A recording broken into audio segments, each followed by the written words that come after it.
May isang isla sa Luzon, isang pambihirang lungsod na binubuo ng masiglang kultura, mayaman na kalikasan at may kamangha-manghang kagandahan. Ito ay tinatawag na lungsod ng Olongapo. Tahanan ito ng iba't ibang mga alaala at monumento na nakatuon sa mga bayani ng Pilipino. May ilang kilalang institusyong pang-edukasyon na nagbibigay ng dekalidad na edukasyon sa mga residente.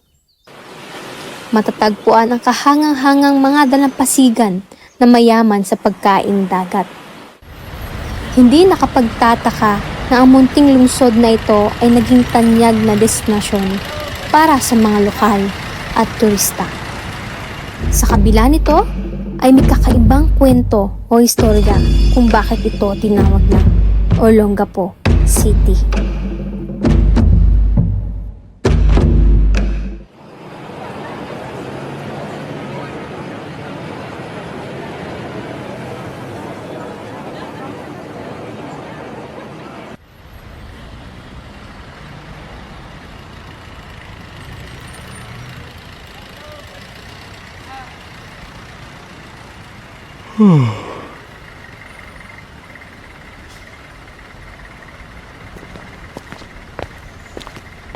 Uy, Yob! Sakto nakita kita. May manlilibre na sa akin. Aga mo ngayon ah. Siyempre, si Sir Pao yung prof natin eh. Alam mo naman bawal malate dun. Tara na kaya. Wait na natin si Annie. Sabi niya malapit na siya. Iyaan na natin yun. Baka magalit sa akin yun. Ang bagal-bagal kumilos nun eh. Yung OTW niya on the water. Hoy Matt, narinig ko yun ah. Tsaka ikaw kaya itong mabagal kumilos. Dumating din. Sino ba may sabing antayin mo ako, Matt? Lo, hindi naman ikaw inaantay ko eh. Hindi ka na naiya kay Ed. Dapat sa'yo iniiwan. Tama na nga kayong dalawa. Ganyan na ganyan ang lolo at lolo ko dati. Ngayon, may 10 anak na sila. Ew! Kadiri.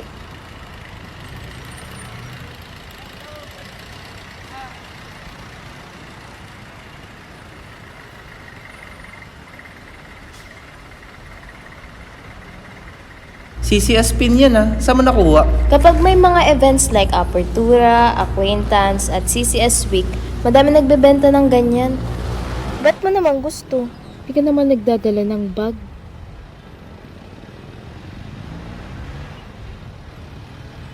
Acquaintance na next week. Check mo kung magbebenta ulit sila. Sige nga, bili ako mga 10. Bili ka muna, bag.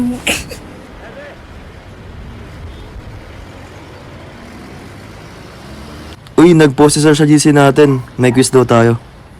Totoo ba? About saan? Legit ba? Alin dun? Surprise quiz daw eh. Hala, ang dami niyang tinuro. Alin dun? Lagi pa naman ako late, kaya wala ako naabutan sa lecture niya.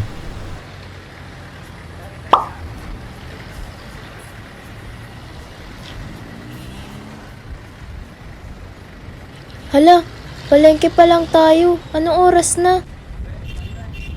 Aim high Olongapo. Bawal ang tamad sa Olongapo? Uy, akin na pamasahe mo. Baka mag 1, 2, 3 ka pa. Ewan ko sa'yo. Matt, bawal pala tamad sa Olongapo eh. Ba't andito ka? Baka gusto mo iligaw kita dito. Lo, Tsaka taga-Bataan ako. ba't sa Olongapo ka pa nag-aral? Bakit ba? Dito lang kasi sa Gapo merong course na EMC. Kaya dito ako nag-aaral. Ikaw ba, Ed? Taga dito ka na ba talaga sa Olongapo? Oo, dito na ako ipinanganak at lumaki. Eto si Annie, taga Sambales, dito pa nag-aaral. Ano naman? Tsaka dito lang din may Bachelor of Science in Entertainment and Multimedia in Computing. Wow, kompleto. Teka, ba't ka ba nag-EMC? Mahilig kasi ako mag-drawing, lalo na mag-mural. Tsaka hilig ko din yung animation. Feel ko kasi mas mahahasa yung skills ko. Tapos, nalaman ko pa nagagawa tayo ng mga games. Ang galing, 'di ba? Eh ikaw, Matt, bakit ka nag-EMC? Sabi kasi nila walang math eh. Eh kaso meron.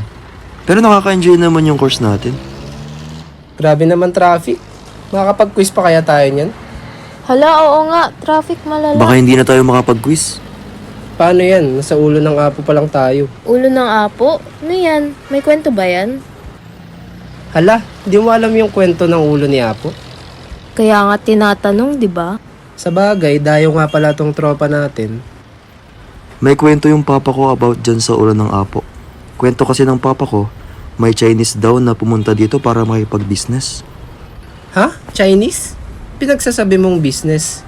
Kwento sa akin, Kastila unang pumunta dito. Dito na ako lumaki kaya mas alam ko na yung kwento. Wala ka pala kay Ed eh. Tsaka di ba taga-Bataan ka? Kahit naman taga-Bataan ako, simula kinder, dito ako sa Olongapo nag-aaral. Teka, ano ba kwento sa'yo, Ed? Ganito kasi yan. Noong unang panahon, mayroong isang Tsino na pumunta sa nayon upang makipagkalakalan sa mga naninirahan dito. Punong-puno ang kanyang sariling bangka ng mga porselena upang makipagkalakalan, kapalit ng isda at mga katutubong pagkain. Ako gusto palit porselana. Ito isda. Ano? Ano yung sinasabi niya? Ako hindi intindi. Ito? Ito? Palit porselana?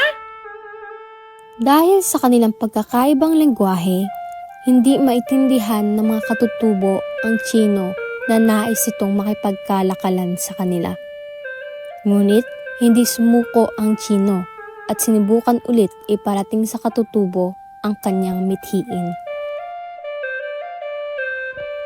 Ah, ito? Oh, salamat. Salamat. She. Naging matagumpay ang pakikipagkalakalan ng Tsino sa mga katutubo. Kaya't lalo pa itong ginanahan na magpabalik-balik sa nayon na ito.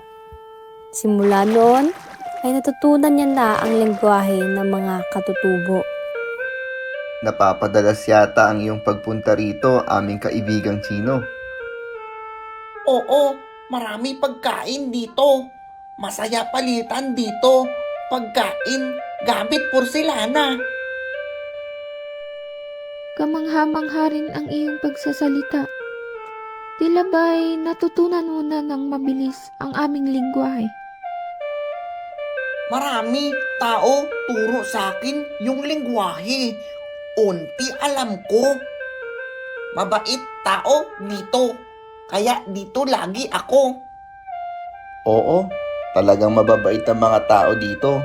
Tatanggapin ka namin ng buong puso at ituturing ka namin na pamilya dahil sa pinapakita mo ring kabutihan.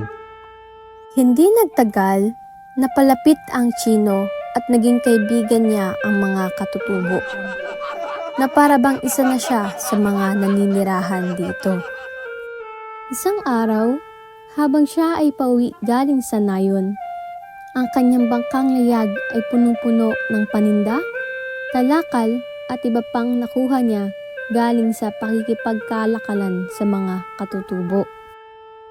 Ako, kaibigan. Ikaw, sama sa akin.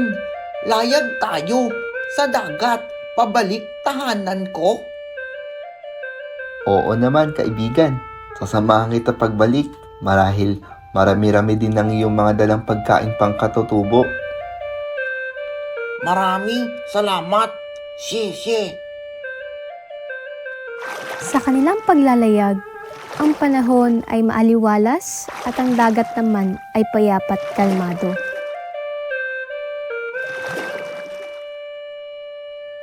Maganda araw dito. Maganda layag dito. Mapagpala ka, aming kaibigan. Napakaganda ng karagatan. Tila ba'y sumasang-ayon sa iyo ang langit at dagat. Mukhang araw mo ngayon, aming kaibigan. Habang nilalayag na isang katutubo ang kanilang bangka, sila ay tinutulak ng marahan ng hangin patungo sa dagat. Nakakatuwa ang dagat. Napakakalmado. Tinutulak tayo ng alon ng marahan na hindi ako nahihirapan maglayag. Makalipas ang ilang sandali, Isang malakas na bagyo ang biglang nabuo. Malalakas at malalaking alon ang sumasalubong sa kanilang bangka, kadahilanang ang Chino ay lubhang nangamba. Lakas alon! Ulong apo! Ulong apo! Nagsimulang tumangis at humingi ng tulong ang Chino dahil sa takot na siya ay malunod. Siya ay nakikiusap at nagmamakaawa sa katutubo na bumalik na sa nayon. Ngunit kahit matagal na siya sa nayon at mayroong nagtuturo sa kanya ng katutubong lengguwahe, ay hirap pa rin itong bigkasin ang letrang R. Sa kadahilanang isa siyang Chino. Sa halip na isigaw ng Chino ay urong apo, na ibig sabihin ay return sir, o bumalik, ang nasabi ng Chino sa katutubo ay ulong apo. Ulong apo! Ulong apo! Kaibigan, ano iyon? Dahil hindi maunawaan ng katutubo ang sinabi ng Chino, iginiit niya na sila ay magpatuloy sa paglalayag. Hindi ko maintindihan ng iyong sinasabi, kaya't ipagpapatuloy ko ang paglalayag ng bangka. Ulong apo! Ulong apo! Ngunit nang ang dagat ay naging maalon, nagbago ang isip ng katutubo at sila ay nagpasyang bumalik na sa nayon. Kaibigan, tayo bumalik na sa Pampang. Lumalakas ng alon. Kaibigan! Ulong apo! Subalit, kahit na nagawin niya ang pagsusumikap na makabalik at umabot sa Pangpang, ang kanyang bangka ay tumaob, nasira at naging pira-piraso. Tulong! Kaibigan! Lunod ako! Ha? Kaibigan, nasaan ka? Patuloy ang pagsigaw ng katutubo, ngunit habang hinahanap niya ang Chino, lalong lumalakas pa ang alon ng dagat. Sa kasamaang palad, ang Chino ay tuluyang nalunod at ang kanyang mga kalakal ay naglaho na rin sa karagatan. Samantala, ang katutubo ay nakaligtas. Nagawa nitong makalangoy at makabalik sa kanyang nayon. At agad niyang ipinarating sa mga taga-nayon ang nangyari. Tulong! Tulong! Anong nangyari? Napano ka? Asaan ang ating kaibigang Chino? Ang ating kaibigang Chino ay nalunod sa dagat. Sa sobrang takot at pagod, niyakap na lamang siya ng kanyang kapwa katutubo at umiyak. Sinimulan niyang sisihin ang kanyang sarili sa pagkawala ng kanilang matalik na kaibigan. Kasalanan ko ito. Hindi ko na sana itinuloy ang aking paglalayag. Huwag mong sisihin ang iyong sarili. Wala kang kasalanan. Pagkatapos ng trahedyang insidente na nangyari at sa pag-alaala sa kanilang matalik na kaibigan na lubos silang minamahal, ang kanilang nayon ay pinangalan na Ulong Apo, na galing sa huling mga salitang binanggit ng Chino, na sa kalaunan ay tinawag na Olongapo.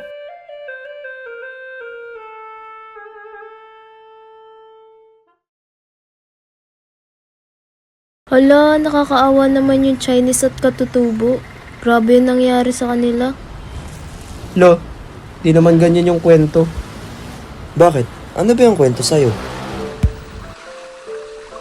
Noong unang panahon, may ilang mga Kastila ang nagpapahinga kasama kanyang mga kapwa Kastila na malapit sa dalampasigan at siya ay nagpasya na galugarin ang nayon. Y hemos descansado lo suficiente. Vamos a mirar alrededor de la isla. Nakakita siya ng isang katutubo na naghahampas ng bigas sa isang pandikdik na gawa sa kahoy. Ito ang pumukaw sa kanyang kuryosidad at nagtanong sa katutubo kung ano ang kanyang ginagawa. ¿Qué están haciendo? ¿Para qué crees que eso? No estoy seguro. Podrían estar fabricando armas o quizás herramientas para su pesca. Soldados, vemos que está haciendo este nativo.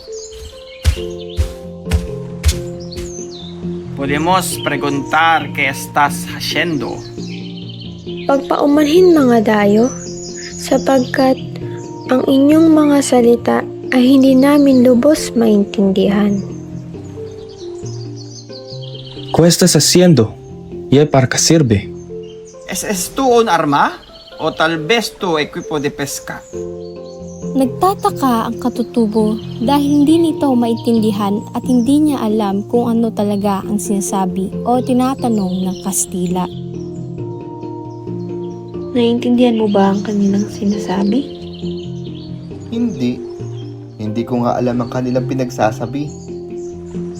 Baka nais nilang iparating kung ano ba ang tawag sa bundok na ating kalapit. Maaari nga. Naisip ng katutubo na ang tinatanong ng mga Kastila ay kung ano ang nasa unahan ng kalapit na kabundukan. Kaya sumagot siya sa kanyang lokal na dialekto. Hulo na, apo. Na ang kahulugan ay, "There's nothing beyond, sir." Akala ng Kastila ang sinagot ng katutubo ay ang pangalan ng lugar. Dahil habang ang katutubo ay sumasagot sa kanyang tanong, ang tinuturo niya ay ang buong lugar ng nayon. Dicen que el lugar se llama Hulong Apo. ¿Cómo se pronuncia eso? Ipinasa naman ng Kastila sa kanyang mga kasama na ang sinasabi ng katutubo ay ang pangalan ng lugar na Hulong Apo. Hulong Apo. Dahil sa maling pagbigkas ng mga salita ayon sa ipinapahayag ng katutubo, kalaunan binigkas na ng mga Kastila ito bilang Olongapo. ¿Qué? ¿Olongapo? Sí, lo llamaron Olongapo. Ang mga taga-nayon naman, inakalang ang mga Kastila ang nagbigay ng pangalan sa kanilang nayon. Ah, ayun pala ang pangalan ng lugar na iyon? Olongapo ang tawag nila? Oo. Dito, hinango nila ang salita para sa pangalan ng kanilang nayon. Simula noon, ay kinilala at tinawag na nila ang lugar bilang Olongapo.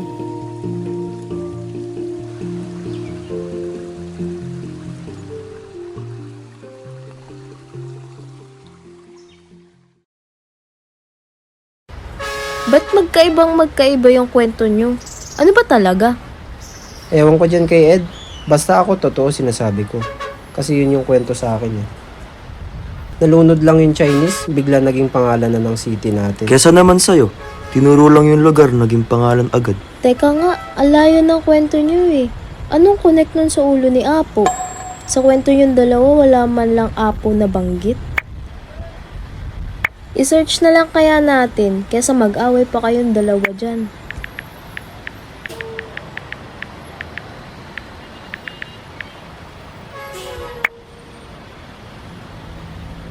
Ito oh, 2D animation legend story of ulo ng Apo. Apo's Legacy. Oh, mamaya hindi pa totoo yan, oh. Check nga natin if legit ba. Sino ba gumawa? Ito na, papanoorin na nga, diba? Ayan oh, Hiraya Studio. Nakuha daw nila yung story sa history book of Olongapo. Mukhang legit ah. Play mo na.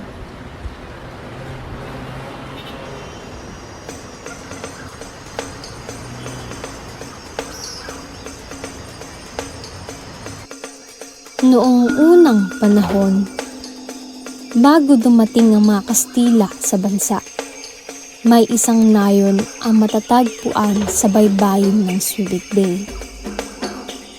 Ang mga naninirahan sa nayon ay namumuhay na mapayapa sa ilalim ng pamumuno ng isang pinakamatanda sa kanila.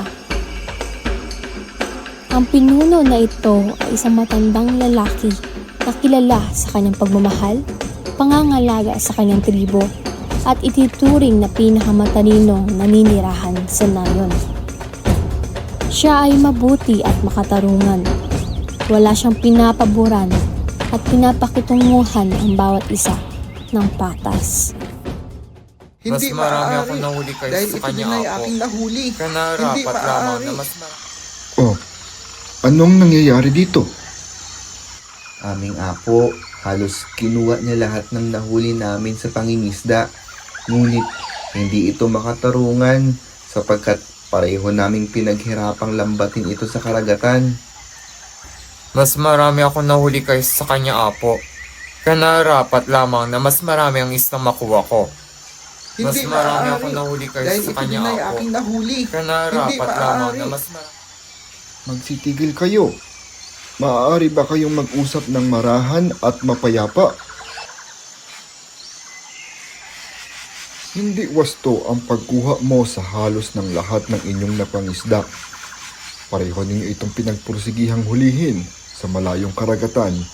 Kaya dapat lamang na maging patas ang inyong paghatian sa pangingisda. Patawad, katutubo. Napagtanto ko na tama nga ang sinabi ni Apo. Patas natin paghahatian ng ating nahuling isda. Siya ay minamahal at nirerespeto ng lahat ng taga-nayon. Siya ay kinilala at tinatawag nila bilang kanilang Apo.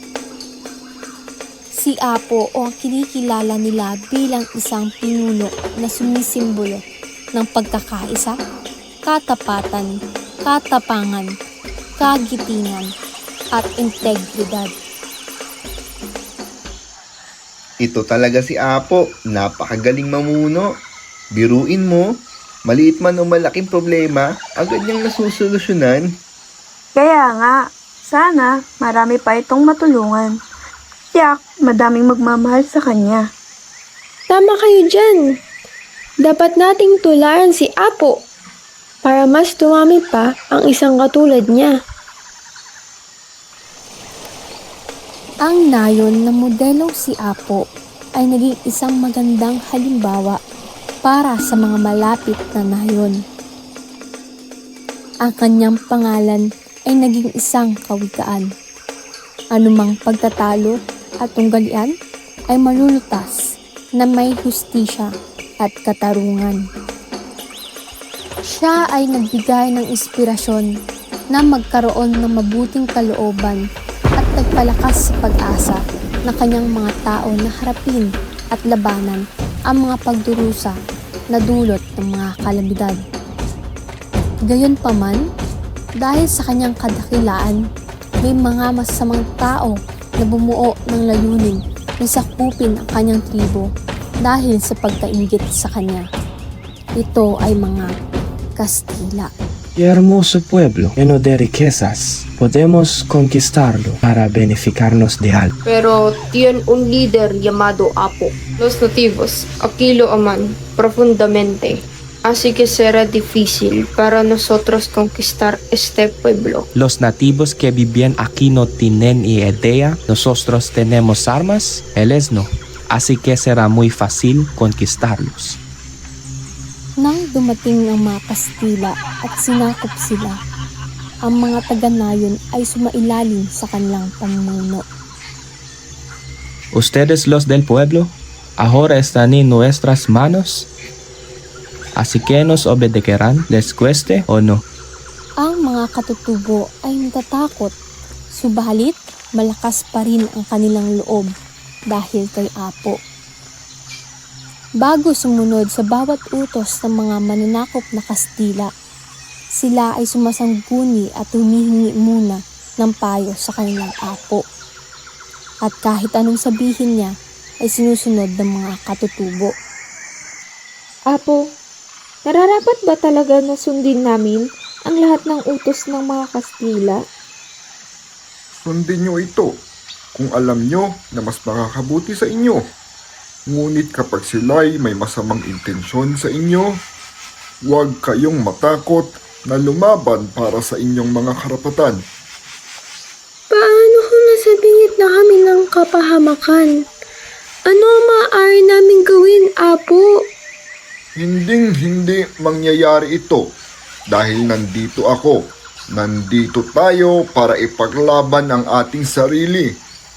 Lalaban tayo kung ano ang tama sa ating karapatan. Ito ay labis ikinagalit ng mga Kastila dahil kay Apo pa rin sila nakikinig. Isang araw, ang mga taga-Nayon ay nagulat nang malaman na ang kanilang apo ay nawawala. At sa kabila ng masigasig na paghahanap, hindi nila mahanap ang kanilang minamahal na apo. Mula noon, ang mga taga-Nayon ay naging malumbay at palaging nananalangin sa kanilang Panginoon para sa ligtas na pagbabalik na kanilang minamahal na pinuno. Asan ka na aming Apo? Natatakot na kami. Aming Apo, nasan ka na? Kailangan ka namin. Aming Apo, bumalik ka na! Aming Apo, kung nasaan ka man naroroon, sana'y ligtas ka sa anumang panganib. Nasaan na kaya si Apo? Ang mga Kastila ay labis tayong pinapahirapan. Laganap na ang takot dahil sa pagkawala ng ating Apo. Ilang araw na rin ang nakalipas at wala pa ring balita sa kanyang pagbabalik. Lubos na akong nag-aalala para sa kanya. Isang araw, isang katutubong bata ang naglakbay sa kalaliman ng kagubatan. Kailangan kong makahanap ng prutas sa kagubatan upang maibigay ko sa aking kapatid. Hay, wala akong makitang prutas. Hindi ko na alam kung nasan na ako. Kailangan kong makauwi na may dalang prutas upang di magutom ang aking mga kapatid. Nagpatuloy ang bata sa paglalakbay sa kagubatan at tuluyan na nga itong naligaw ng landas. At sa dikalayuan, may naaninag siyang kakaibang anino na nakatusok sa lupa. Ano yun? Prutas ba yun? Sa wakas, may uuwi na akong prutas para sa aking mga kapatid. Inakala niyang ito ay prutas, kaya dali-dali niya itong pinuntahan. Sa unti-unti niyang paglapit sa kakaibang anino, ay biglang napaupo at nanlaki ang kanyang mamata sa kanyang nakita. Nakita niya ang isang poste ng kawayan na nakaipit sa lupa. Sa ibabaw nito ay ang ulo ng isang matandang lalaki. Ah! Si Apo? Si Apo! Kumaripas ang takbo sa pagmamadaling makabalik ang bata sa nayon at ipinagpaalam sa mga taga-nayon ang kanyang nakita. Tulong-tulong! Ang ating Apo! Bakit? Ano ang nangyari sa iyo? Ang ating Apo! Nakatusok ang kanyang ulo sa kawayan. Ha? Ano? Pinuntahan nila ang lugar sa kagubatan at doon nila nakita na ang ulo sa ibabaw ng poste ng kawayan ay ang ulo ng kanilang pinuno, ang kanilang minamahal na apo. Aming Apo! Hindi maaari. Ang aming mahal na apo ay wala na. Aming Apo! Sino may gawa sa inyo nito? Hindi nakakapagtakang kagagawan ito ng walang hiyang mga Kastila. Ito ang nagsilbing pananakot ng mga Kastila sa mga taga-nayon para magtagumpay sa kanilang masamang layunin. Ngunit ang mga taga-nayon sa halip na matakot ay nagalit dahil sa karumal-dumal na ginawa sa kanilang pinakamamahal na pinuno. Tandaan ninyo ang sinabi ni Apo. Dapat hindi tayo magpapasindak sa kasamaan ng mga Kastila. Lalaban tayo! Ipaglalaban natin kung ano ang karapatan natin. Ipaglalaban natin kung ano ang tama. Napagtanto nila na dapat na nilang ilibing ang kanilang minamahal na apo na may buong karangalan. Dinala nila ang ulo ni Apo pabalik sa nayon at binigyan ito ng isang disenteng libing. bilang pag-alaala sa minamahal nilang apo na pinugutan ng ulo at para tularan ang halimbawa ng pamumuno na ipinakita sa kanila ni Apo. Ipinangalan nila ang lugar na Ulo ng Apo na sa mahabang paggamit ay binigkas na bilang Olongapo. Grabe, haba pala ng story ni isa sa kwento niyong dalawa, walang tumama. Malay ba namin? Eto nga si Ed, tagal na dito, di rin alam yung story na yan. Oo nga, ngayon ko lang nalaman yan. Yan pala talaga yung nangyari. Grabe sacrifice ni Apo para sa bayan niya. Kaya pala tinayuan siya ng rebulto. Buti na lang may 2D animation kasi kahit ako na hindi taga dito, hindi ko gaano maiintindihan yung story kung sa libro lang to. Bali mali pala yung kwento ng papa ni Ed at lolo ko sa amin. Hindi naman siguro mali. Sa tingin ko, habang tumatagal, paiba-iba na yung kwento dahil matagal na yun nangyari. Yung iba, naging kwentong barbero na. Pero yung napanood natin, ayan na yung legit kasi connected yung kwento at pangalan ng city natin. Tsaka tignan mo kung saan nila kinuha yung story. Sa libro ng History Book of Olongapo City. Ulo ng Apo. Ulo ng Apo, ulo ng Apo. Ah, kapag pala binilisan mo siya sabihin, nagiging Olongapo siya. Oo nga no. Pero at least alam natin yung tatlong kwento. Sa tagal natin nag-uusap, nandito pa din tayo sa ulo ng Apo. Hala, late na tayo niyan kay Sir Pao. Check mo yung GC Ed. Teka, sakto wala pa si Sir Pao. May meeting daw sila with Sir Ron. Yun, save by the bell tayo ni Sir Ron ha.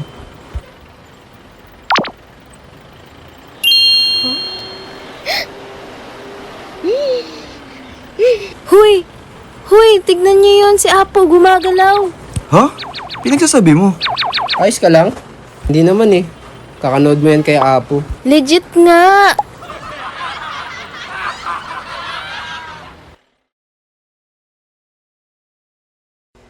Ayos din pala tong kwento ng ulo ng Apo. Sa tinagal ng panahon, ngayon ko lang nalaman yung totoong kwento. Bro, gym lang ako ha. Sige boy, ingat ka. Si Apo yung naging example sa mga leaders ngayon. Kung paano magmahal, magtapat, maging makatarungan, matapang, magiting, at magkaroon ng integridad sa mga kapwa katutubo.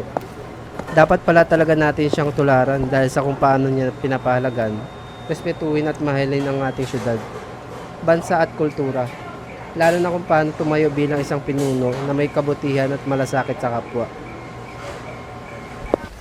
Sa tinagal ko dito sa Olongapo, ngayon ko lang nalaman kung ano ba talaga yung totoong kwento ng ulo ng Apo. May libro pala talaga yun. Kahit nung elementary ako, hindi naman to tinuro, kaya okay din yung napanood namin sa YouTube. Pwedeng-pwede sa mga bata at taong hindi mahilig magbasa. Kasi sa panahon ngayon, mas high-tech na and madali na lang siya i-share through social media. Grabe, hindi ko akalain na may ganito pala talagang story dito sa Olongapo. Okay na okay ito para sa mga taong tulad ko na baguhan dito sa city. Napaka-importante na malaman yung history netong city para alam ko kung ano yung sasabihin ko sa mga tao kung bakit nga ba Olongapo or may statue ng ulo ng Apo dito. Para rin mabigyan ng karapatan ng respeto at galang sa mga residente dito.